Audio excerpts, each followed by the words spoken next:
Shalom Bapak Ibu Saudara sekalian. Senang sekali bisa mendapatkan kesempatan untuk menyapa saudara, menguatkan saudara sepelayanan yang telah memberikan hidup untuk melayani di berbagai tempat di komunitas pesat secara nasional.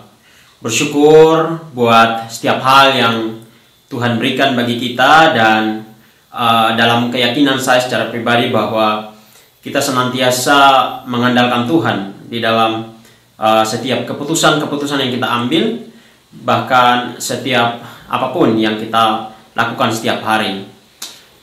Hari ini saya akan berbagi tentang satu hal yang penting, mengingat ini juga adalah bulan Desember, bulan yang selalu dinanti-nantikan oleh orang Kristen dimanapun mereka berada, dan tentu saja sangat berkaitan dengan kelahiran Tuhan kita Yesus Kristus, di mana kelahirannya dan kehadirannya di atas dunia telah memberikan kepada kita harapan yang baru, telah memberikan kepada kita satu keyakinan untuk bersandar dan percaya kepadanya sebagai satu-satunya penyelamat kita di atas dunia. Nah, saudara yang dikasihi Tuhan, membenci yang dicintai Allah, itulah yang mau saya bagikan buat kita, dan saya berharap ini bisa menguatkan saudara untuk senantiasa bijaksana dalam mencintai apa yang dicintai oleh Allah. Mengapa demikian? Karena bisa saja kita membenci apa yang dicintai oleh Allah. Pada umumnya mungkin kita sempat dipengaruhi oleh pemahaman-pemahaman yang menurut saya tidak sesuai, tak kala kita memutuskan untuk melarikan diri dari persoalan-persoalan dunia, tak kala kita memutuskan untuk berlari meninggalkan dunia. Tetapi benarkah seharusnya kita berlari meninggalkan dunia? Benarkah kita harus melarikan diri kita dari persoalan-persoalan dunia? Pemahaman yang mungkin seringkali menjebak kita untuk memutuskan kita tidak menjadi serupa dengan dunia ini.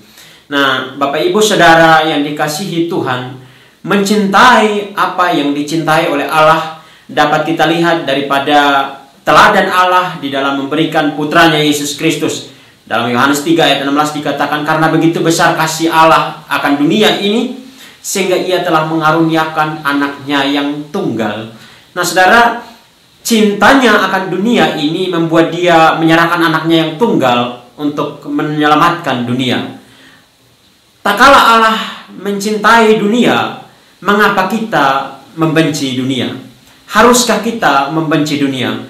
Apakah dengan membenci dunia atau menjauhi dunia atau melarikan diri kita dari persoalan-persoalan dunia, kita dapat mendekatkan diri kita kepada Allah, atau justru kita sedang membenci apa yang dicintainya?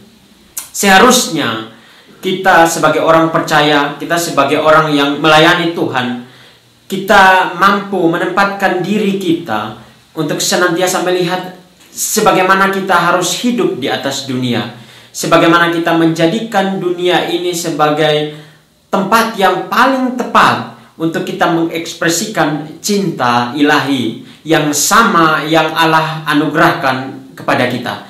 Kalau kita melihat bagaimana Allah membentuk dunia, dia membentuk dengan cintanya, sehingga ketika dunia rusak oleh dosa, dia masih ingin tetap menebus dunia ini dengan cintanya. Dia menyerahkan putranya yang tunggal, yaitu dengan cintanya, sehingga kita menjadi lain dengan dia. Kita dibawa kembali untuk kembali mencintai dia. Nah, dalam kesempatan ini, dalam momen ini, saya mau kembali mengingatkan saudara bahwa membenci dunia bukanlah hal yang tepat yang harus kita lakukan, tetapi bagaimana kita tetap hidup dengan persoalan-persoalan yang ada di atas dunia. Kita tidak melarikan diri dari dunia, kita menghadapi persoalan-persoalan dunia, kita mencoba untuk tetap hidup di atas dunia. Itu sama dengan kita mencintai akan Allah. Kiranya di momen Natal ini, di kesempatan ini, melalui perenungan ini, kita senantiasa melihat diri kita, kita mengevaluasi diri kita untuk senantiasa belajar menghadapi setiap persoalan yang kita hadapi, masuk ke dalam dunia dan mencintai apa yang dicintai oleh Allah. Tuhan Yesus memberkati.